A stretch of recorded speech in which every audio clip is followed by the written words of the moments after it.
Welcome back to CEEN Caribbean News. It's time now to go in depth. Recently, there were several fatal road accidents in Jamaica. The severity of these accidents, including the decapitation of a driver by an unpiloted trailer transporting a tractor, and a car being shattered to pieces on impact, killing all 4 persons on board.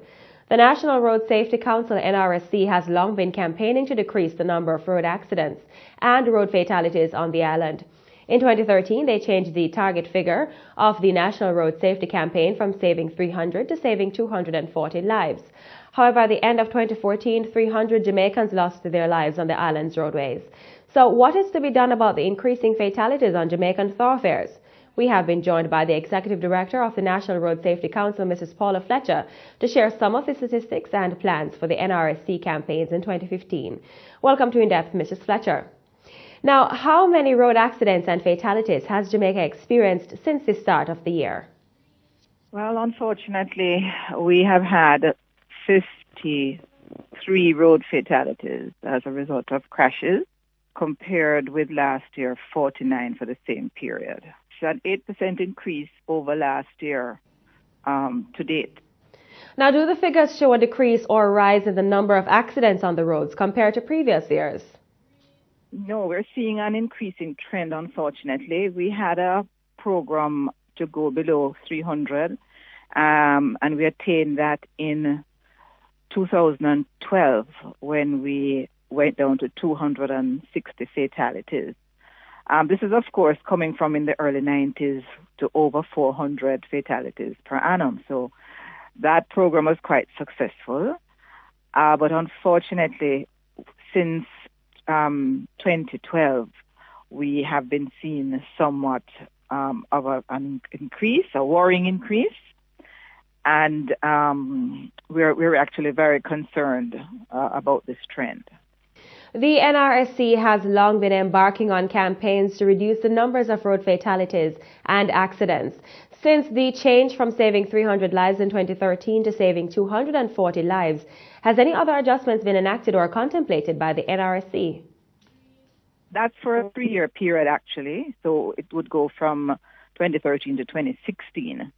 But we're still going in the wrong direction when it comes to that, because for 2012, as I told you, we had 260, and for the following year, I'm trying to find the exact numbers, and I can't just know, but we have been experiencing an increase to date. So we are going in the wrong direction. Has there been any changes to the main factors behind road crashes, especially those that are fatal? What we're seeing, is a trend where motorcyclists are figuring almost at the same level as pedestrians, which is a bit unusual.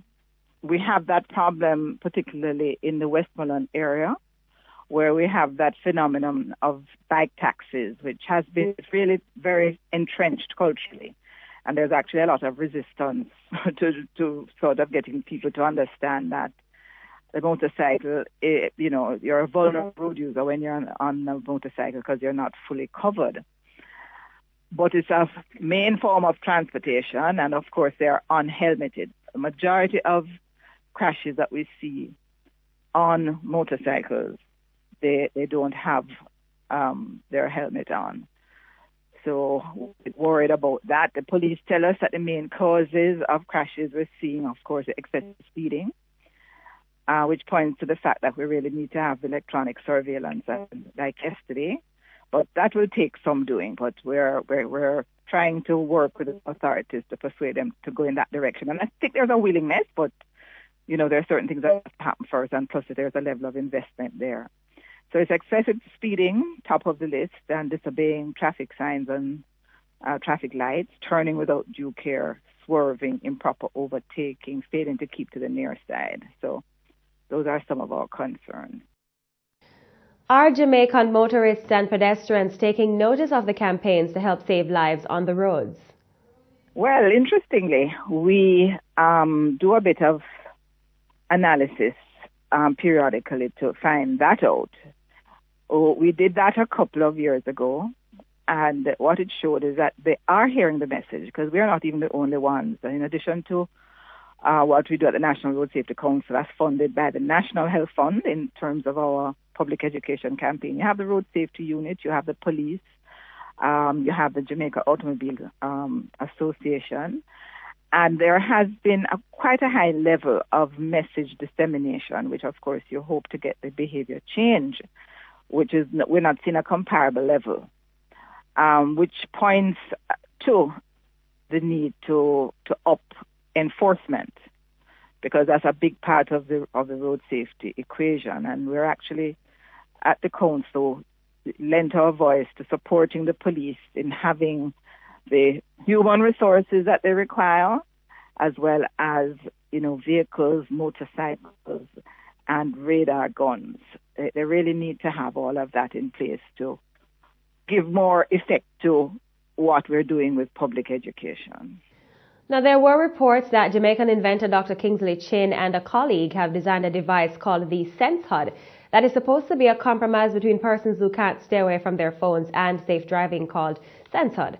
Now, reports also claim that it is being considered among the changes to the Road Traffic Act. Has the Joint Select Committee, which is perusing changes to the Road Traffic Act, proposing that this device be considered for implementation in Jamaica? There's no equipment being considered to be used. I can say that up front. And of course, when we talk about the bill, it is what is proposed. And what is proposed is hands-free use, which would, at least with those texters, people want to text and send WhatsApp messages and check Facebook and surf the web. It would prevent that, but it wouldn't prevent the processing of information, the cognitive part of a conversation on a phone, which is quite a bit of the problem when using a cell phone. But at least if we have hands-free use, that's a start, because there's going to be a lot of uproar if you were to say a total ban. I don't even know if Parliament would be able to withstand the pressure from the public. So what is proposed for now is hands-free use. Now, what are some of the other amendments being put forward by the NRSC to decrease the numbers of accidents and road fatalities?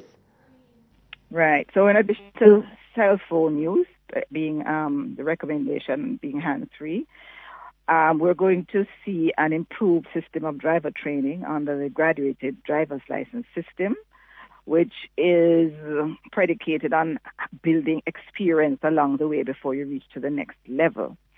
And backing this new system, which is really an international best practice now, we will have a new road code. The road code actually being used now as a commercial effort. It's a pretty good document, but really the government has a responsibility to have the laws of the land as it pertains to the road in a book. And so there's going to be a new road code and a learner-driver manual, as well as a manual for training driving instructors. And note, we have never had a system of training driving instructors, so this is being introduced because that's where the trainer needs to have some sort of standard. And I'm happy to inform the public that there are certain things, I think, which will be more palatable in terms of the new driving system. Because instead of saying to new drivers that you can't drive on highways, we're now saying that you must drive within a certain speed limit. Tire standard, we're going to adopt the international tire standard, which is 1.33 millimeters. Right now we have no tire standard in the current law. We're going to adopt the UN standard for the transportation of hazardous materials. There are going to be higher fines, which is what most people are interested in hearing about. And there are going to be more ticketable offenses, so that this matter of going to court will be for a reduced number of offenses. So we're hoping that the court system will be a little more efficient, because you'll have more offenses that you pay a ticket for at the collectorate. That's basically some of there are more, but we couldn't go through all of them on the program here. 39-year-old Marlon King was killed in January by a JTC bus after his wheelchair ended up in its path. What representation is being made by the NRSC to have more disabled-friendly roadways, as well as provisions for cyclists? Well, the effort we're making with that, we're going to actually have a meeting with the Combined Disabilities Association, We should have met last week, but they called and apologized and asked us to reschedule because something else came up. So we're trying to reschedule another meeting to meet with them to see how best we can make representation on their behalf. So if we speak after that meeting, then hopefully we can talk about what was discussed and what we will take. We'll escalate to another level to see if we can get some better support, because some of those motorized wheelchairs, they're not vehicles, so they shouldn't even be on the roadway proper. But of course, a lot of sidewalks are really not built to accommodate going up and off. They don't have ramp entrances and exits. So really, somebody with a motorized wheelchair they find themselves having to come in the roadway, and that is always dangerous, and I would imagine added to that particular event. Thank you very much for joining us, Mrs. Fletcher. You're very welcome.